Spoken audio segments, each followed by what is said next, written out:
Vocês gostam de clima de mistério, que eu sei, adoro essas matérias, então vamos lá.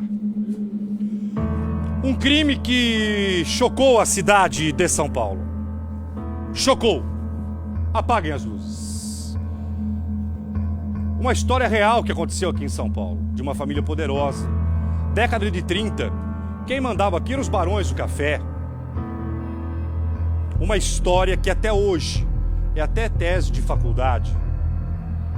Engenheiros da época disseram que seria impossível construir um castelo por um cara apaixonado por sua esposa.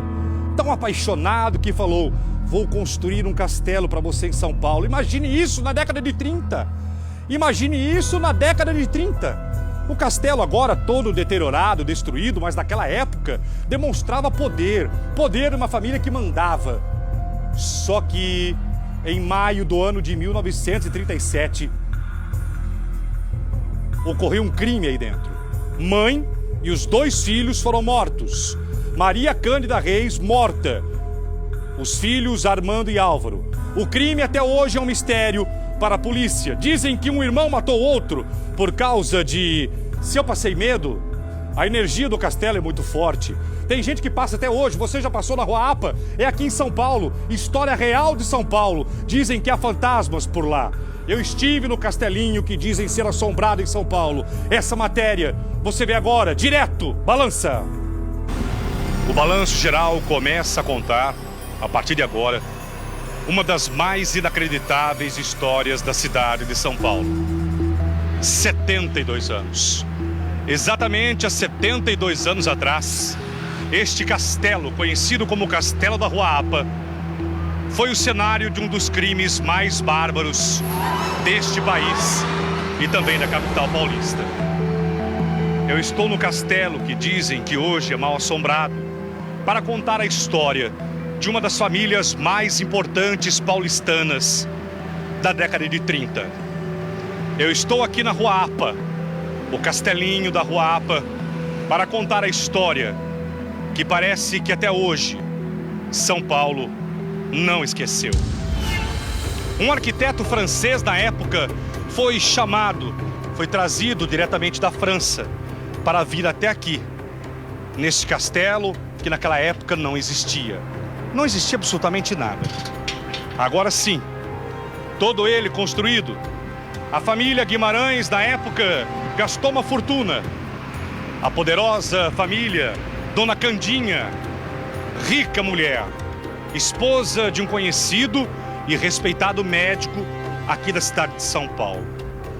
O marido, juntamente com a mulher, numa reunião familiar, decidiram fazer um castelo medieval. Trouxeram para cá, a peso de ouro, um arquiteto francês, que na época veio de navio para São Paulo. Este arquiteto francês ergueu essa obra, que na época, uma obra realmente faraônica, uma obra importante, que custou milhares de cruzeiros. Para que uma família tão tradicional e poderosa de São Paulo construiria um castelo medieval. Um castelo medieval que até os vidros foram pintados à mão por um artista francês. Um artista francês que foi trazido por Dona Candinha, a pedido de Dona Candinha. A mulher que gerou uma paixão por um médico, que fez o gosto da esposa, que na época gerou 2 filhos, 2 advogados. O castelo onde uma família inteira foi dizimada, uma família inteira foi morta. A história de São Paulo passa por aqui. O castelo começou a ser construído entre o ano de 1912 e 1917. E foi construído exatamente uma cópia de um castelo medieval. A mesma família que construiu esse castelo, foi aqui que esta família foi morta. Encontrada morta pela empregada Elza Birber, uma cozinheira que no andar de cima ouviu os tiros e quando desceu encontrou a família inteira morta. O crime na época, dia 12 de maio, ano de 1937. Mãe com seus 2 filhos, família encontrada morta. Quem teria matado os Guimarães? 3 hipóteses para o crime. Uma família que foi morta dentro do castelinho que ela mesma mandou construir. Eu quero que a partir de agora convidar vocês para vocês entrarem comigo aqui dentro desse castelo, um dos crimes bárbaros que chocou a cidade de São Paulo. Aqui dentro desse castelo, que diz a lenda, se ouve vozes e gritos durante a noite. O castelo que durante 72 anos sofreu pichações, sofreu vandalismos e muito mais, mas não apagou a história que ainda intriga a cidade de São Paulo. Aqui eram realizados bailes, a noite paulistana ficou mais poderosa. Por aqui, grandes empresários da época, a aristocracia paulistana passou por aqui. Frequentar os castelos aqui da Rua APA passou a ser o glamour. A noite paulistana parava. Quem fosse convidado para comparecer no castelo da Rua APA é porque tinha ou dinheiro ou sobrenome. E hoje o que nós temos é isso que vocês estão vendo. Vejam, lá em cima os quartos, aonde residia Dona Candinha com os filhos Álvaro e também Armando. A nossa história, na verdade, vai começar e eu vou caminhar a partir de agora. Eu vou caminhar e mostrar para vocês o local do crime. Esse é o local onde os corpos dos 2 irmãos e também da mãe foram encontrados. Você conhece por dentro as histórias do castelinho da Rua APA, aqui em São Paulo. Um castelo que até hoje seria assombrado por vozes. É nesse local que vocês vão entrar agora que aconteceu o crime. Exatamente aqui. O corpo de Armando, de Álvaro e da mãe. Nesse espaço agora que eu mostro, foram encontrados os corpos da família mais rica da década de 30 na cidade de São Paulo. Por aqui, um pouco mais aberto agora, um pouco mais aberto, vocês vão ver, bem na ponta de lá, o nosso câmera indo lá. Eu vou mostrar para vocês que aqui funcionava. Exatamente aqui. Funcionava. Tinha uma escada aqui. Aqui tinha uma escada. Como vocês estão vendo, um corrimão. Mostra lá para mim, por favor. Veja só. Aqui tinha uma escada que levava lá em cima, exatamente na cozinha. Lá em cima estava a cozinheira, que ouviu os tiros. E quando ela desceu da cozinha, encontrou exatamente aqui os corpos dos 2 irmãos e também da mãe. O que teria acontecido? A partir de agora, eu conto para você aqui dentro do Balanço Geral a história de quem garante que aqui se ouve vozes. Aqui dentro uma família inteira foi morta. A família Guimarães Reis chamou a atenção da sociedade paulistana na década de 30. A mãe, juntamente com seus 2 filhos, vieram morar aqui nesse castelo que chamava a atenção. Aqui tudo era de mármore. Era um castelo de pelo menos 2 andares, imitava igual aos castelos da França. Depois da morte do marido da Dona Candinha, depois da morte, ele era médico, a família se dividiu. Os 2 irmãos eram completamente diferentes. Eram completamente. Álvaro, excêntrico, 40 e poucos anos, era o playboy na época. Armando, jamais conservador, o irmão que falava pouco. Mas os 2 irmãos começaram uma briga, porque um deles, o playboy, que na época saía com mulheres, era conhecido. Imagine São Paulo na década de 30, São Paulo parava. Depois da morte, Dona Candinha ficou viúva e tentou cuidar dos 2 filhos. Ela só não sabia que ela e a família inteira seria morta aqui nesse local. Dona Candinha não sabia como mais controlar a vida dos filhos. Um deles, o mais playboy, o mais forte, Álvaro, foi para a Europa. A família na época aqui, a dona Candinha, tinha um cinema chamado Cinema da Broadway. Eles eram proprietários de um cinema que inclusive era aqui na região central. Um cinema que trouxe muitos espetáculos na época, grandes números, inclusive mexicanos aconteceram. A família era dona de um cinema aqui na cidade de São Paulo. O filho, Álvaro, queria transformar o cinema num rinque de patinação. Quando ele chegou da Europa, ele disse: mãe, na Europa, os rinques de patinações são o maior sucesso, muito dinheiro. Na Europa está se patinando. Ele, inclusive, patinava. Álvaro, aqui em São Paulo, ele chegou a patinar. Mais uma vez, vejam as imagens do castelo assombrado da cidade de São Paulo. Será? O povo conta. Álvaro começou a colocar na cabeça do irmão Armando que eles teriam que transformar o cinema no rinque de patinação. Armando não queria, dona Candinha também não deu o dinheiro. Pressionada pelo filho, ela viu que não seria uma boa ideia, um bom negócio para a época, transformar o cinema, que estava indo de vento em polpa aqui em São Paulo. Para que tirar o cinema? Para que transformar num rinque de patinação? Mas Álvaro não. Ele começou a afrontar a mãe e também o irmão. Uma briga, um desentendimento teria começado entre a família. Não conseguindo fazer com que a mãe desse o dinheiro para transformar o cinema num rinque de patinação, a tragédia do maior crime paulistano da década, não de 30, mas de todos os tempos. Vendo que não conseguiria, chegamos finalmente à noite de 12 de maio, ano de 1937. Repito, 12 de maio, ano de 1937. Nós não estávamos vivos nessa época ainda, certamente. Eu vou mostrar para vocês agora o cenário de um crime. Aonde exatamente tudo aconteceu. Os caibros ainda mesmo. Se você é de São Paulo, para a matéria aí. Deixa parado, não. Deixa assim parado nessa parede. Aí. Ok, só um minuto. Só um minuto. Você já passou na frente desse castelinho, não?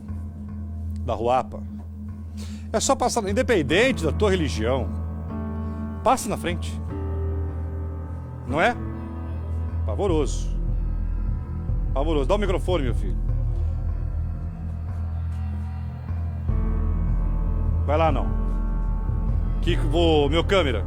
Você já passou? Aqui no Viola, por favor, meu secretário. Oi. Você já abre o microfone 2 pra mim, por favor. Você já passou na frente? Já passei. Tá saindo a voz do meu câmera? Já passou na frente? Já passei, é pavoroso ali. O que você sente? Nossa, uma energia muito forte ali. Qual da minha equipe já passou aí? Na frente do castelo aí? Quem mais? Quem mais já passou?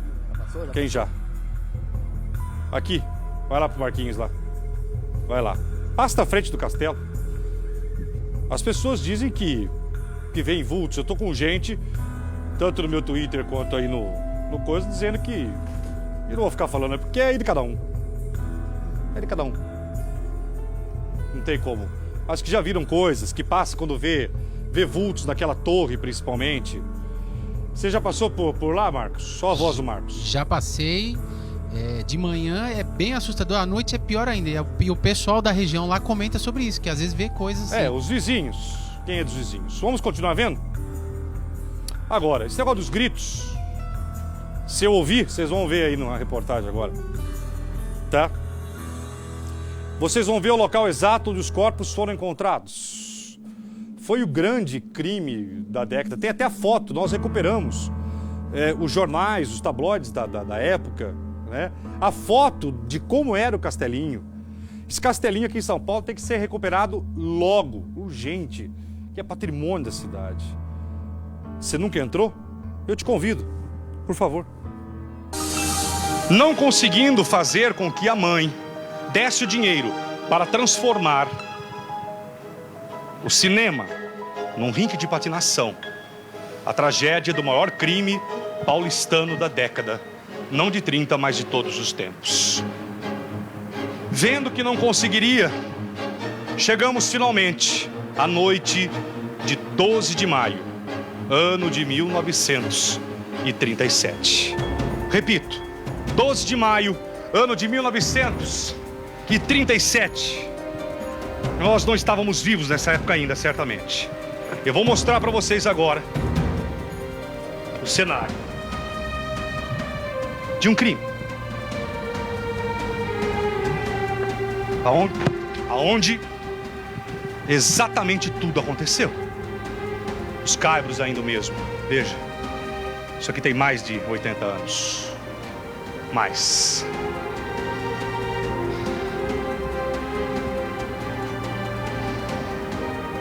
12 de maio, ano de 1937. A empregada Elza, que estava... Tudo indica que a cozinha era aqui, olha. Veja, vocês estão vendo o corrimão da escada. A cozinha era lá naquela janela lá, onde está aquela lona azul. Exatamente lá, era a cozinha. A cozinha era lá. Conta a história e também o reforço policial que um tiro foi ouvido aqui embaixo.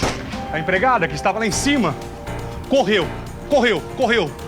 E ao correr e ao descer essas escadas, acabou encontrando nessa sala, caídos exatamente aqui. Aqui. Corpos de mãe, Dona Candinha, de Álvaro e também de Armando. Quem cometeu o crime? Havia uma quarta pessoa? Seria possível uma mãe cometer o crime? Pouco provável. Mas seria Álvaro o mais interessado na divisão da herança, ainda com a mãe viva? Teria sido ele? A partir de agora você vai saber, porque eu quero convidar, a partir de agora, uma historiadora. É ela que vai me ajudar a partir de agora. Aqui, neste castelo, Ângela, uma historiadora aqui da cidade de São Paulo. Ângela, por favor, eu vou pedir para que você sente comigo. A única coisa certa que nós podemos afirmar é que a história de São Paulo passa por aqui. Exatamente. Aqui eu acho que é um exemplo de como era a moradia da época. O castelo é de 1912, término em 1917. Então é um exemplo de como era, né, a cultura da época, como eram as famílias, né? E se encontra nesse estado. E um cenário também de uma história que é misteriosa até os dias de hoje. Quem matou a família Guimarães Reis? Ninguém sabe. Segundo, né, a polícia, eles atribuem o crime ao Álvaro. Álvaro seria o playboy da época? Exatamente. Muito bem, a historiadora vai contar agora com a gente. Vamos entrar. Inclusive, ela chegou a ver as fotos do encontro dos corpos da família. Ângela, o crime que aconteceu aqui dentro teve uma motivação financeira, quer dizer, quem matou, matou por dinheiro. Com certeza, a gente sabe disso porque o Álvaro, ele era um bom vivan, então ele sempre gostava de algo muito moderno, né? É verdade que ele trouxe as primeiras motocicletas. Quando se falava de motoca, não se tinha motocicleta em São Paulo. E ele apareceu empinando. Ele apareceu empinando, ele foi um dos primeiros moradores de São Paulo a ter moto. Ele participava de corridas, então ele tinha, né, essa característica de sempre coisas modernas.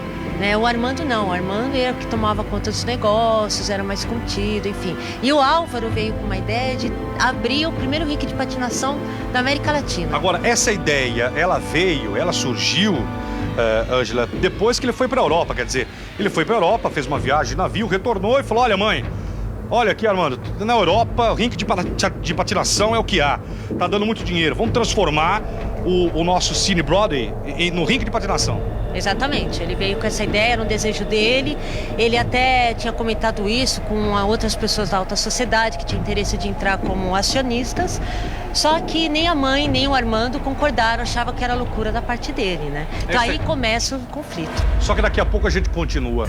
Ângela, tenta me ajudar, principalmente você que é mulher, você tem olhos de mulher que é diferente. Aqui devia funcionar o quê? Era uma sala aqui, né?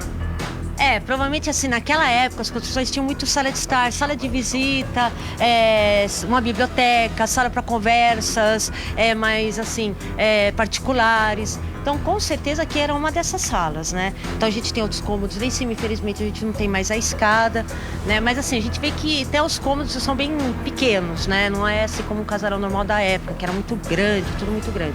Então, provavelmente aqui era alguma salinha de estar, né? Ângela, muitas festas aconteceram aqui. As noites paulistanas não foram mais depois da construção do Castelinho da Ruapa. Não, o castelo foi símbolo de status aqui na Avenida São João. Era considerado uma das construções mais bonitas, né, digamos assim, diferentes, né, de São Paulo daquela época. Quando o pai era vivo, realmente tinham vários encontros. Ele era um grande advogado na época, renomado, então tinha muitas reuniões. Após o falecimento dele, né, a viúva Maria Cândida já não permitia mais tantas festas, eram assim reuniões mais intimistas, né, mais fechadas, só para pessoas mesmo íntimas da família, né? Então, mas assim, falando da construção, da cultura, realmente esse castelo fez muito sucesso na época. Agora, vamos entrar lá naquele outro cômodo. Agora, aquele outro cômodo que nós vamos entrar agora, tem que tomar muito cuidado, porque está tudo deteriorado. Dá uma olhada. Tudo. Então, nós vamos nos ajudar agora para saber o que funcionava nesse local. Estamos entrando. Confesso a vocês que, Ângela, eu não sei, independente da tua religião, mas que dá uma sensação aqui de uma energia diferente aqui dentro dá. Dá. Eu também sinto isso, vejo que a energia... É claro, isso é claro. Isso é claro. E como você diz, dependendo da religião, se tem ou não, é de cada um. Mas que a energia dentro desse castelo é muito diferente, A gente percebe uma atmosfera meio pesada, até pelo que aconteceu, enfim. Então a energia dele é bem pesada. E também, junto com a característica do estado que ele se encontra, né? Tudo isso ajuda, né? Também, né? Álvaro queria... Era divisão de bens ou ele queria apenas o rink de patinação? Não, ele queria só o rink de patinação. Ele queria desapropriar o cinema Broadway da família e lá construir o patinação, só o rink de patinação. Então ele não queria dividir bens, ele não queria nada disso, né? Ele já herdou, ele tinha parte dos bens, né? Ele só queria isso, só que o Armando não concordou, a mãe também não, né? Isso gerou brigas, né, entre eles, né? E essas brigas chegaram a ser até públicas, né? Então todo mundo sabia que os irmãos reis brigavam devido a um bem, que era o rink de patinação. Ângela, mais aberto para mim aqui, meu câmera, dá uma olhada. A altura daquela porta, por favor. Isso, exatamente aqui, olha. Ângela, olha a altura dessa porta. Pé direito naquela época realmente eram muito altos, né? Então as portas eram altas, os vãos Veja também. essa porta aqui que vocês estão vendo aqui, olha, exatamente essa, ó. Olha a altura. E agora a nossa câmera vai estar embaixo para pegar. A gente tem que lembrar que em 1917 a eletricidade era artigo de luxo, né? Então era muito comum também portas e janelas serem bem grandes ao padrão de hoje, somente para usufruir bem da luz natural. Então a eletricidade na época era artigo de luxo, por isso que a gente tem essas portas altas, grandes. Bem, para esse castelo ser construído naquela época foi muito dinheiro. Era o demonstrativo claro do poder de uma família que mandava na cidade de São Paulo. Exatamente, que é um símbolo de ostentação, um símbolo de uma família rica, uma família de poder da alta sociedade da década de 10 do século passado. Não era comum, né? Tinha algumas simbologias que também mostravam se a família era rica ou não, né? Por exemplo, janelas com vidros na época era um símbolo de ostentação. A pessoa, era muito comum os vidros virem na frente, né, sendo vistos na rua, porque mostrava que a família era rica. Então são produtos, né, materiais que vinham da Europa. E então eram símbolos, janela com vidro, portas, tudo mais, era símbolos que a pessoa era rica. Então o castelo em si todo já demonstrava bem isso. E esse castelo você vai ver do lado de fora, aqui dentro do Balanço Geral.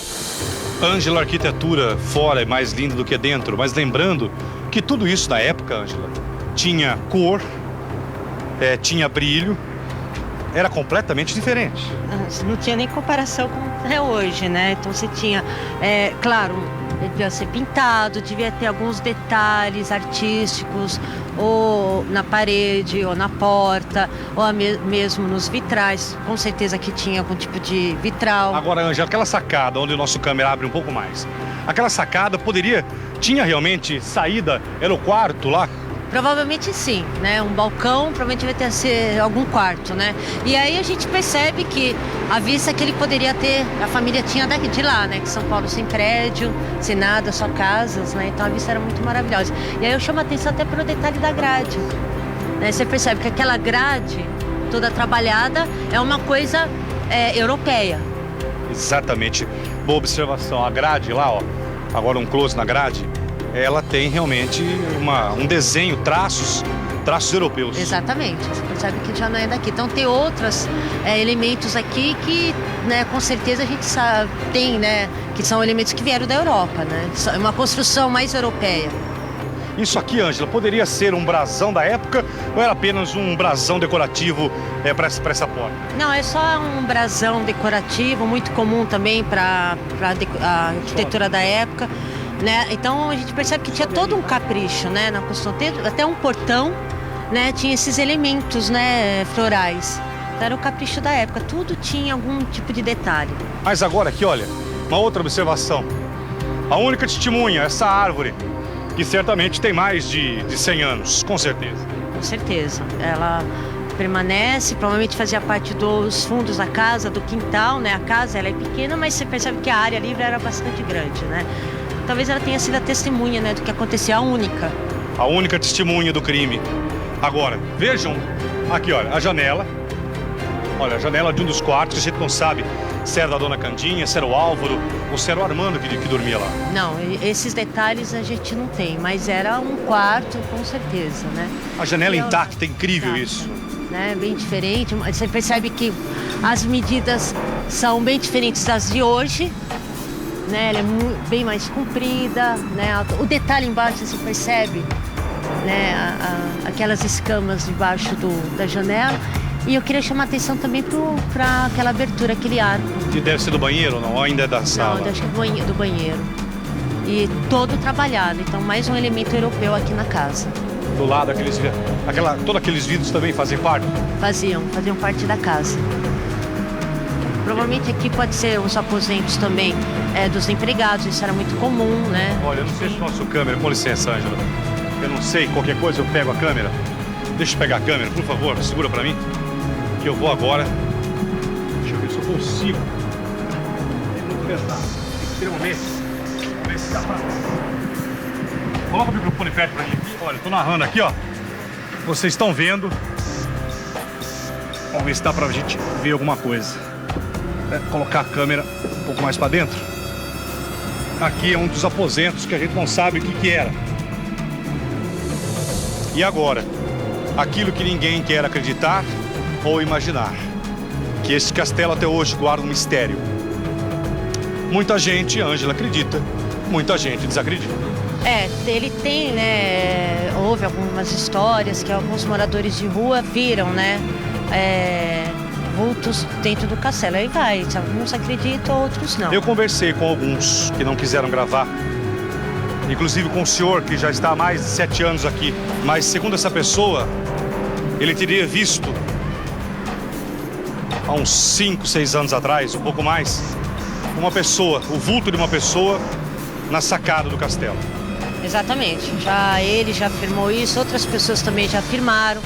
Alguns já disseram que antigamente, né, eles até cozinharam aqui dentro, né, e dormiam, já ouviram cutucar na pessoa enquanto está dormindo, vozes.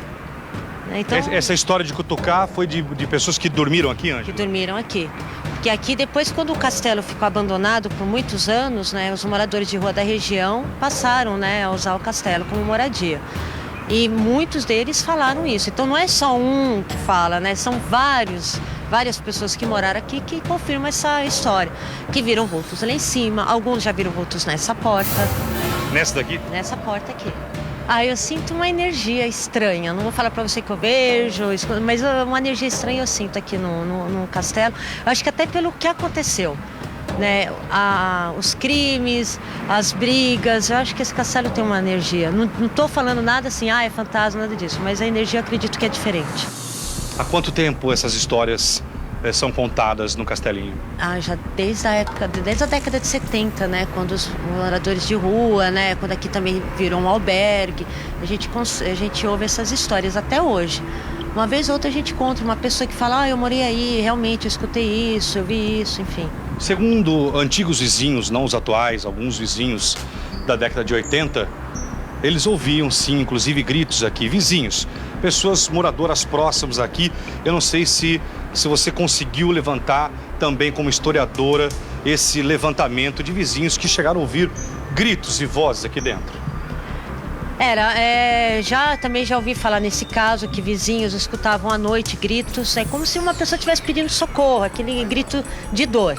E aí também vai de encontro que os moradores de rua falavam, né? Esse tipo de grito mesmo, é como um grito pedindo socorro, de dor, algo assim. Acreditar ou não, Ângela? Não sei. Aí é cada um com a sua fé, né? Cada um com a sua fé. Essa história, você acha que enquanto esse castelo existia, nós iremos ouvir essa história, Ângela? Com certeza. Enquanto esse castelo existir, a gente vai ouvir muito ainda essa história. Qual das histórias que impressiona você como historiadora quando você começa a levantar o passado, que parece que não está tão distante desse local aqui, Ângela? Bom, desse particularmente é o próprio crime, né? Que é mistério até hoje. A gente não sabe de fato quem matou e por que matou toda a família, né? E um crime que chocou muito a sociedade na época. 37 não ocorria esse tipo de crime. 37, a cidade de São Paulo é completamente diferente do que a gente conhece hoje. Então abalou. E o mistério que envolve, né, no crime, que é o Álvaro, não é, o porquê, se foi por causa do dinheiro, enfim. A esposa, me parece que de um dos dois, ou do Armando ou do Álvaro, ia no cemitério todos os dias. Ela é a namorada, eles não chegaram a se casar porque ela era desquitada na época, né? Mas a Maria Cândida Bueno, a Baby, como era conhecida, ela sempre jurou a inocência do Álvaro. Então, uma vez por mês, exatamente no dia 12 de maio de cada mês, ela ia até o cemitério da Consolação, levar flores, cuidar do túmulo, enfim, né? Matar um pouco a saudade, né? E ela, até o final da vida dela, ela morreu com quase 100 anos, 97 anos, ela jurou a inocência do Álvaro. E isso ela foi feito, o crime foi em 37, né? Ela morreu em 86, então todo mês ela ia lá. A polícia, na década de 30, não tinha o recurso que tem hoje, né? Então vocês imaginam os policiais chegando aqui, olha, mais um cômodo, que deveria ser o quê aqui? Ângela, o que poderia ser aqui? É bem alto aqui, não? Bem alto. Provavelmente, como eu disse, talvez antigamente tinha aquelas salas, tipo de um escritório, quando queria uma reunião, mas assim, bem particular, né? Portas fechadas, como era falado antigamente, era feita em salinhas assim pequenas. Você está vendo o Castelinho da Rua APA? Um castelo que tem sua história, que tem seu drama, e um dos crimes mais fortes aconteceu aqui, na década de 30. Mãe e filhos mortos aqui. Quem matou a mãe, Álvaro e também Armando, nós não vamos saber. Apenas aqui a casa é que guarda esse segredo. Se aqui ouve-se vozes, a presença de fantasmas, eu não sei. Sou pequeno demais para, no entendimento tão universal, afirmar que aqui há. Mas tem gente que acredita e tem gente que já até ouviu vozes e gritos. Uma coisa é inegável: estar aqui é uma sensação muito forte de um crime que abalou São Paulo na década de 30. Nesta sala, onde os corpos foram encontrados, o assassino estava aqui. Teria sido Armando, o irmão pacato e calmo que não queria dividir o dinheiro para fazer o rink de patinação? Teria sido a mãe depois cometido essa tragédia e suicídio? Ou realmente foi Álvaro, o irmão playboy, que na década de 30 chegou aqui em São Paulo a namorar as mais belas mulheres? Na verdade, nós nunca vamos saber.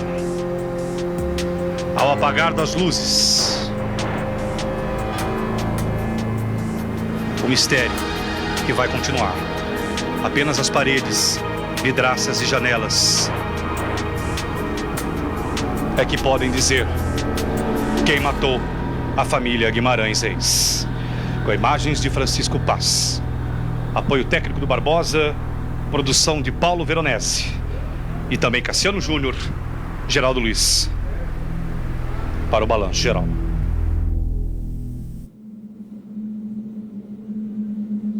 Quem matou? Quem é o criminoso ou os assassinos? Até hoje permanece o mistério. O Castelinho está passando por reformas, mas nunca se termina.